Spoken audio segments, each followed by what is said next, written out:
अस्सलामु अलैकुम my social media family. उम्मीद करती हूँ कि आप सब लोग हिफ्ज़-ओ-मान से होंगे। सियासी तज्ज़ियों और तबसरों के साथ आपकी खिदमत में हाज़िर हूँ। आज का व्लॉग बहुत इंपॉर्टेंट है, मिस मत करिएगा, एंड तक देखिएगा। खबरें बहुत सारी हैं, इसलिए रन डाउन बताए बिना शुरू करते हैं आज के व्लॉग की पहली खबर से। चलिए, तो सबसे पहली जो खबर आपके साथ शेयर करनी है वो हर दिल को दुखी कर गई, हर आंख को अश्कबार कर गई। आप लोगों ने खबर सुनी कल जो एक इंतहाई अंदोनाक और इंतहाई अफसोसनाक वाक़या पेश आया काहना के अंदर। लाहौर काहना का जो इलाका है वहाँ पर एक ट्यूशन सेंटर की छत के नीचे दब के 14 बच्चे जो हैं वो शहीद हो गए। और ये जो अफसोसनाक वाक़या है इसके बारे में बड़ी बातें हो रही हैं, लेकिन कुछ डिटेल्स जो हैं वो आपके साथ शेयर करना बड़ी ज़रूरी हैं।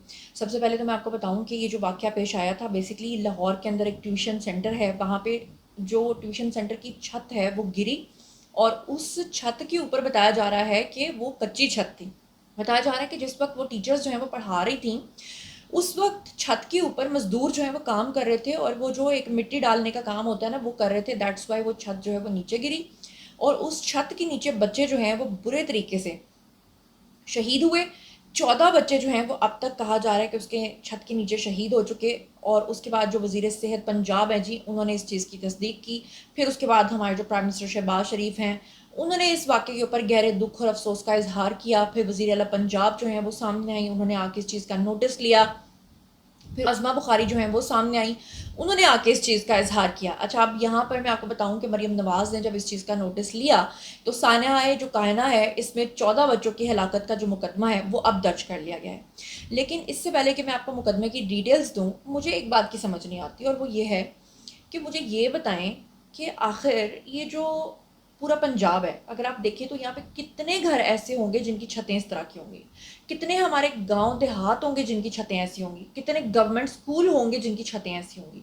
या तो आप एसओपीज बनाएं, इस तरह के वाक़यात की रोकथाम होनी चाहिए। अगर हम इस तरह के हर वाक़े के ऊपर अफसोस का इजहार कर देंगे और उन किसी ना किसी के ऊपर इसकी जिम्मेदारी डाल के हम मुकदमा दर्ज करवा देंगे तो क्या ये इनफ होगा? बस आप मुझे इतना बता दें। बहरहाल मैं आपको ये बता दूं कि जो मुकदमा दर्ज हुआ है इसमें पुलिस के मुताबिक मुकदमा जो है वो इन्फोर्समेंट इंस्पेक्टर है जी निश्तर जोन काशिफ असलम, उनकी मुदियत में दर्ज हो चुका है। और इसमें कहा जा रहा है कि ये जो वाक़या पेश आया ये गफलत और लापरवाही है जिसकी वजह से ये हुआ है। सबसे पहले तो ये बात है कि वो जो टीचर थी, जो छत के ऊपर ये सब काम चल ही रहा था तो नीचे लेके बच्चों को बैठने की ज़रूरत ही क्या थी। लेकिन बाकी हमारे लोग भी बहुत ज़्यादा नेग्लिजेंस दिखाते हैं, इसमें भी कोई शक नहीं है। बहरहाल एफआईआर के मुताबिक कहा यह जा रहा है कि कमज़ोर और बोसीदा छत थी, उसके नीचे ट्यूशन सेंटर जो है वो कायम किया गया था।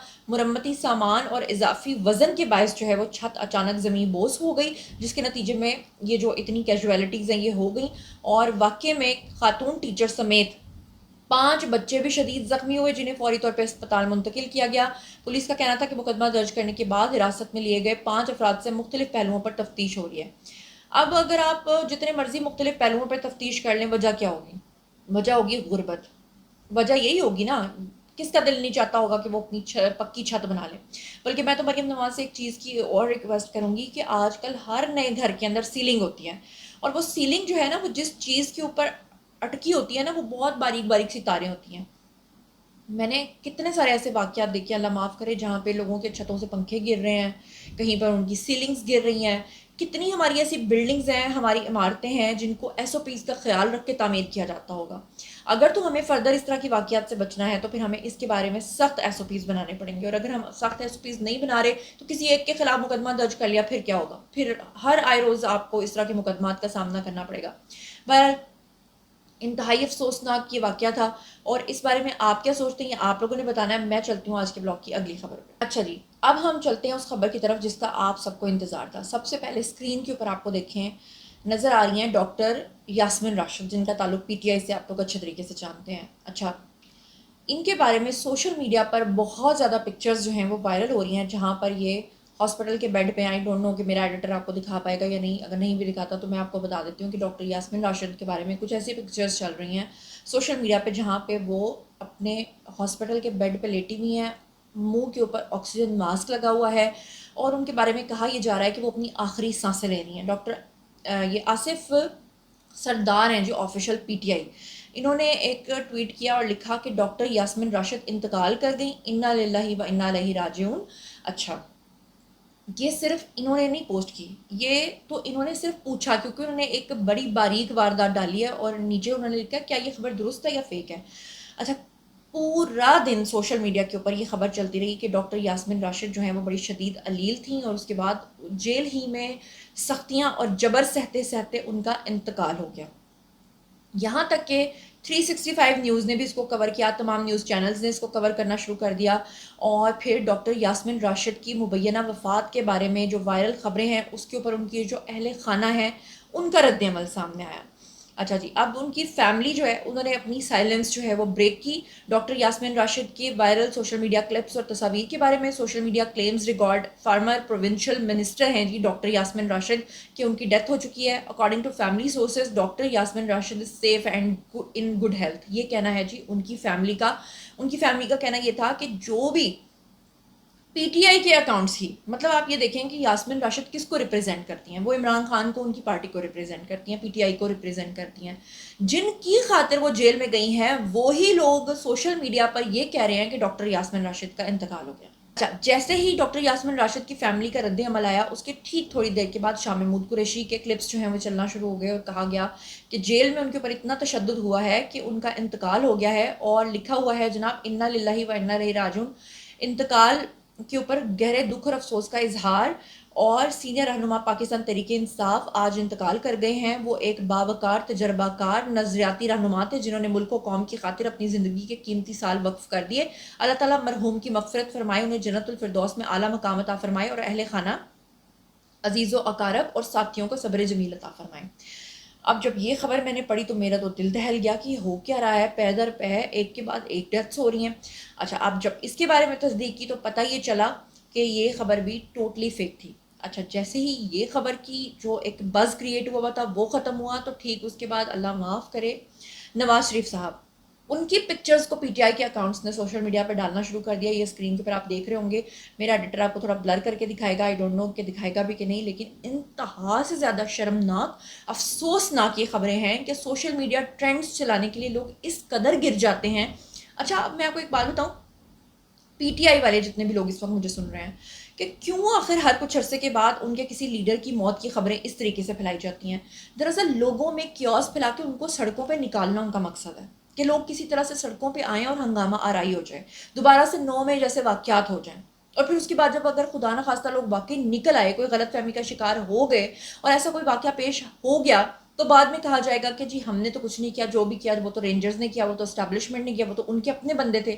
आप मुझे सिर्फ इतना बताएं कि इस सोच के पीछे जो कार फरमा कुव्वतें हैं, जो लोग हैं, जो सोच है वो किन लोगों की होगी, इससे आप अंदाज़ा लगा सकते हैं। अच्छा जी, अब हम चलते हैं हमारे मुल्क के सबसे इम्पोर्टेंट इशू की तरफ, इंडस वाटर ट्रीटी। आपको पता है सिंतास मुआहदा जो हमारा हुआ है उसकी वायलेशन करता है भारत, और हर बार भारत को पता है कि ना तो वो फ़िज़ाई तरीके से, ना वो जंगी तरीके से पाकिस्तान से बरतरी हासिल कर सकता है, ना वो जीत सकता है।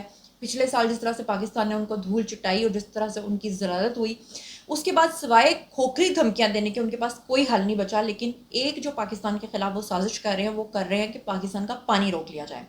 उसके लिए वो क्या करते हैं, वो जगह जगह पे डैम्स बना रहे हैं, उन जगहों पे डैम्स बना रहे हैं जहां पर डैम्स बनाना उनको बिल्कुल भी अलाउ नहीं है। अब ऐसे में पाक भारत जंग के बीज बोने से गुरेज किया जाना चाहिए, ये कहना है इसहाक डार का। हमारे जितने भी लीडर्स हैं उन सब ने भारत को मुतनब्बे कर दिया है कि भाई अगर तुम हमारा पानी रोकोगे तो फिर उसके बाद जो है वो तुम लोग ये मत सोचना कि हम तुम लोगों को आराम और चैन से बैठने देंगे, और पानी रोकने का मतलब है खुला ऐलान जंग। इसके अलावा विक्टर गाओ जो हैं जिनका ताल्लुक चाइना से, उन्होंने साफ तौर पे ये बात कही है, तज्जिया निगार हैं उनके और गवर्नमेंट की तरफ से जो है वो अपना स्टेटमेंट्स देते हैं। उन्होंने साफ तौर पे कहा है कि अगर पाकिस्तान का पानी रोका जाता है भारत की तरफ से तो फिर चाइना भी भारत का पानी जो है वो रोक लेगा। इस तरह तो फिर कितने ऐसे ममालिक हैं जिनमें से पानी गुजर के दूसरे ममालिक में जाता है, तो फिर हर मुल्क पानी रोक लेगा। ये तो सीधा सीधा इंसानियत के खिलाफ है। अब आपको बताऊं कि नायब वज़ीर आज़म और वज़ीर ख़ारजा इसहाक डार जो हैं उन्होंने भारत को ख़बरदार किया है कि किसी बैनुल अक़वामी मुआहदे को कमज़ोर या सबूताज करने की कीमत बहुत ही भारी पड़ सकती है। इसहाक डार ने सिंतास मुआहदे के ऊपर बैनुल अक़वामी सेमिनार से खिताब करते हुए ये सारी बातें की हैं। उन्होंने कहा है कि भारत जब वो जंग के बीज बोने से गुरेज करे। बेसिकली ये इंटरनेशनल सेमिनार था इंडस वाटर ट्रीटी के ऊपर, जो कि जिनाह कन्वेंशन सेंटर इस्लामाबाद के अंदर हुआ, और हमारे तमाम लीडर्स ने भारत को साफ तौर पे कहते हैं। और मैं आपको एक बात बताऊं कि भारत के पास अब कोई चीज़ नहीं बची है सिवाय इसके कि वो पानी रोके, और अगर पाकिस्तान की भारत के साथ जंग हुई جو کہ مجھے لگتا ہے کہ آگے ہوئی تو وہ پانی کے اوپر ہی ہونی ہے. اور اب کی بار پچھلی دفعہ تو وہ بہت برے طریقے سے اپنے 6 جیٹس گرا کے تباہ و برباد ہوئے تھے بھارت والے. اس سے پہلے وہ اپنا کوا ایک پاکستان کے اندر آئے تھے اور گرا کے چلے گئے تھے, آپ کو یاد ہوگا جب عمران خان کی گورنمنٹ تھی. لیکن اب نہ تو باجوہ صاحب ہیں اور نہ عمران خان ہیں, اب سید جنرل عاصم منیر عرف ڈنڈے والی سرکار ہے. اور اب اگر بھارت اس طرح کی کوئی ایڈونچر کرنا چاہتا ہے تو میرے خیال سے ایک مرتبہ بھارت کی یہ غلط فہمی بھی دور ہو جانی چاہیے. اچھا, اس کے ساتھ میں آپ کو یہ بتاؤں, یہ اسکرین کے اوپر آپ کو جو لیڈی نظر آ رہی ہیں یہ ڈاکٹر روکسولانا زیگون, director in the scientific centre for international and strategic research, university of world civilisation, Russia, روس کی. انہوں نے صاف طور پہ کہا ہے کہ سندھ طاس معاہدہ جنوبی ایشیا میں امن و سلامتی کی بنیاد ہے. اور انہوں نے صاف طور پہ کہا ہے کہ بدقسمتی سے بھارت نے اپریل 2025 کے بحران کے بعد 66 سالہ معاہدے کو یک طرفہ طور پہ معطل کرنے کا اعلان کیا ہے. انہوں نے صاف طور پہ بھارت نے کہا ہے کہ ہم پاکستان کا پانی روک لیں گے, جس سے نہ صرف دیرینہ دو طرفہ تنازع جو ہے وہ مزید گہرا ہوگا بلکہ جنگ کے بادل جو ہیں وہ منڈلانے لگیں گے. تو ظاہری بات ہے دنیا ان کے منہ پہ تماچے مار رہی ہے بھارت کے, لیکن ان کو پھر بھی خیال نہیں آ رہا. تو بہرحال میرے خیال سے کچھ لوگ جو ہیں وہ کہتے ہیں نا لاتوں کی بوت کبھی باتوں سے نہیں مانتے, تو میرے خیال سے وہ لاتیں ان کو پڑیں گی تو پھر ان کو سمجھ میں آ جائے گا پچھلی جنگ میں ان کے ساتھ ہوا کیا تھا, پچھلے سال ہوا کیا تھا, وہ اچھے طریقے سے وہ جانتے ہیں. اچھا, اس کے ساتھ ہی ایک اور بڑی امپورٹنٹ نیوز ہے جو میں نے آپ کے ساتھ شیئر کرنی ہے کہ حکومت نے پیٹرولیم مصنوعات کی جو قیمتیں ہیں اس میں جو اتار چڑھاؤ ہوتا رہتا ہے اسے نمٹنے کے لیے نیا فنڈ جو ہے وہ قائم کر دیا. اس کی ریزن یہ ہے کہ آپ کو پتہ ہی ہے کہ ہر 10-15 دن کے بعد ایک نئی قیمت کا اعلان کیا جاتا ہے. پھر انٹرنیشنلی آپ نے دیکھا کہ جو فیول کی پرائسز ہیں وہ کتنی اوپر نیچے جا رہی ہیں, اور جب پرائسز کم ہوتی ہیں تو پاکستان کے عوام ظاہری بات ہے کہ مطالبہ کرتے ہیں گورنمنٹ سے کہ آپ جو ہے وہ اور قیمت کم کریں. پھر اس کے بعد ہمارے جو وزیر خزانہ ہیں انہوں نے, اور جو وزیر پیٹرولیم ہیں انہوں نے, دونوں بھائیوں نے مل کے پہلے کہا تھا کہ جیسے ہی پوری دنیا کے اندر پیٹرول پرائسز کم ہوں گی تو ہم عوام کو ریلیف دیں گے. لیکن جب عوام نے ریلیف مانگا تو وہ دونوں بھائی مجھے نظر نہیں آئے. لیکن جب وہ مجھے نظر نہیں آئے تو اس کے بعد یہ بیان سامنے آیا کہ لوگ اس کو غلط طریقے سے پورٹرے کر رہے ہیں کہ جی دنیا کے اندر اتنا سستا پیٹرول ہے. پھر یہ بھی کہا گیا کہ اب ہم کوشش کر رہے ہیں کہ ہم ایران سے جو ہے وہ پیٹرولیم مصنوعات جو ہیں وہ لیا کریں, تیل لیا کریں. اب دیکھنا یہ ہے کہ وہ کل خبر آ رہی تھی کہ جناب 67 روپیز مٹی کے تیل میں شاید انہوں نے, یا LPG پتہ نہیں کس چیز میں انہوں نے قیمت کم کی ہے. لیکن جب حکومت جو ہے وہ کوشش کرتی ہے کہ ہم اگر پیٹرولیم کی پرائسز جو ہیں وہ کم کریں تو پھر جو یہاں پہ ذخیرہ کیا ہوا جن لوگوں نے پیٹرول پمپس ہیں, جو تاجر برادری ہے, وہ اس کے اوپر جو ہے وہ اپنا احتجاج ریکارڈ کرنا شروع کر دیتے ہیں. تو اب فائنلی حکومت نے پیٹرولیم مصنوعات کی قیمتوں میں اتار چڑھاؤ سے نمٹنے کے لیے نیا فنڈ جو ہے وہ قائم کر دیا ہے, اور وفاقی وزارت خزانہ کی جانب سے نوٹیفیکیشن جاری ہو چکا ہے. اور وزارت خزانہ نے آڈیٹر جنرل اور اکاؤنٹنٹ جنرل پاکستان ریونیو کو خط بھی لکھ دیا ہے. اس کے اندر کہا گیا ہے کہ پنجاب, سندھ, خیبر پختونخوا, بلوچستان کے کنٹرولر جنرل آف اکاؤنٹس کو بھی خطوط لکھ دیے گئے ہیں. فنڈ کے نام پہ موصول ہونے والی تمام رقوم جو ہیں وہ وفاق کے پبلک اکاؤنٹ میں جمع ہوں گی, اور فنڈ کے انتظام کے طریقہ کار سمیت ضوابط جو ہیں وہ قانونی اور مالی ضروریات کو مد نظر رکھ کر طے کیے جائیں گے. اور فنڈز کے قواعد و ضوابط جو ہیں وہ وزارت خزانہ, پیٹرولیم ڈویژن اور اوگرا مل کر مرتب کریں گے, اور ضروری منظوریاں جو ہے وہ الگ سے حاصل کی جائیں گی. اب اس کے کیا اثرات نکلتے ہیں یہ تو آنے والا وقت ہی بتائے گا. اس کے ساتھ ہی ایک اور بڑی اہم ترین خبر ہے جو آپ کے ساتھ شیئر کر لیتی ہوں. اب خبر جناب یہ تھی کہ سپریم کورٹ نے یہ کہا تھا کہ دلہن جس کی شادی ہوتی ہے لڑکی کی, اس کو جو زیورات ملتے ہیں اوبویسلی اس کو کچھ اپنے پیرنٹس کی طرف سے ملتے ہیں, کچھ اس کو سسرال والوں کی طرف سے ملتے ہیں. پہلے کیا ہوتا تھا کہ جب رشتہ ختم ہوتا تھا تو سسرال والے اپنا زیور جو ہے وہ لڑکی سے لے لیا کرتے تھے. اب یہ کہا گیا کہ دلہن کو ملنے والے زیورات سے متعلق سپریم کورٹ نے اہم فیصلہ جو ہے وہ جاری کر دیا ہے, جس کے اکارڈنگلی سپریم کورٹ نے خواتین کے تحفظ سے متعلق جو فیصلہ ہے اس میں یہ کہا کہ شوہر کی اپیل کو مسترد کیا اور کہا کہ لاہور ہائی کورٹ کے فیصلے کو برقرار رکھا جائے گا. پہلے یہ فیصلہ لاہور ہائی کورٹ نے دیا تھا, اس کے بعد سپریم کورٹ میں اس کی اپیل کی گئی تھی, اور پھر اس کے بعد سپریم کورٹ نے بھی کہا تھا کہ ہم اس کو برقرار رکھیں گے. چیف جسٹس یحییٰ آفریدی کی سربراہی میں سپریم کورٹ کے 3 رکنی بینچ نے یہ فیصلہ سنایا تھا, جس میں جسٹس نعیم اختر افغان, جسٹس شکیل احمد بھی شامل تھے. اور اس میں یہ کہا گیا تھا کہ شادی میں دلہن کو ملنے والے زیورات اس کی مکمل اور ذاتی ملکیت ہوں گے. شوہر, ساس, سسر یا دیگر سسرالیوں کا دلہن کے زیورات کے اوپر کوئی بھی قانونی حق نہیں ہوگا. اور سپریم کورٹ نے کہا تھا کہ والدین, رشتہ دار یا دوستوں کی جانب سے دیا گیا سونا दुल्हन की मलकियत होगा, जबकि दुल्हन के ज़ेवरात या तोहफ़ को ज़बरदस्ती रोकना मलकियती हकूक़ से गैर कानूनी महरूमी होगी। फैसले में कहा गया था कि शौहर या ससुराल के दीगर अफराद दुल्हन के ज़ेवरात पर कब्ज़ा या उसका इस्तेमाल नहीं कर सकते। शादी पर मिलने वाले किसी भी तोहफे की मलकियत का तयन जो है वो नीयत से होता है जिस मकसद के लिए दिया गया है, और ख़ातून जो है वो ज़ेवरात, जहेज़ और किसी भी ज़ाती सामान की वापसी के लिए फैमिली कोर्ट से रजू कर सकती है, और फैमिली कोर्ट को ख़वातीन के ज़ेवरात, जहेज़ और दीगर जो ज़ाती सामान है उसकी वापसी के मुकदमात सुनने का इख्तियार भी होगा। तो इसके बाद अब जो हमारे उलमाए कराम हैं उन्होंने इसकी सख्ती से मजम्मत की है। उन्होंने कहा है जी कि ये जो बात है कि जी ससुरालियों की जो चीज़ें हैं वो ससुरालियों की होंगी, जो लड़की अपने घर से लेकर आई है वो उसकी होंगी, सिर्फ ये कह देना कि वो सब कुछ मालो मताल लड़की का होगा, ये उन्होंने कहा कि जी इस्लामी रिवायात के बिल्कुल मुख्तलिफ ऑपोजिट है। अब आई डोंट नो, इस्लामी तौर पे मैं नहीं जानती, मुझे सिर्फ इतना पता है कि एक मरतबा एक हदीस मैंने पढ़ी थी शायद, जिसमें ये कहा गया था कि अगर औरत जो है वो पहाड़ भी मांगे सोने का तो उसको दो। अब इसका मतलब ये नहीं है कि आजकल जो इतनी तलाक़ी हो रही हैं कि लड़कियों की डिमांड्स इतनी बढ़ गई हैं कि खुदा न खास्ता रिश्ते कायम करना मुश्किल हो गया है।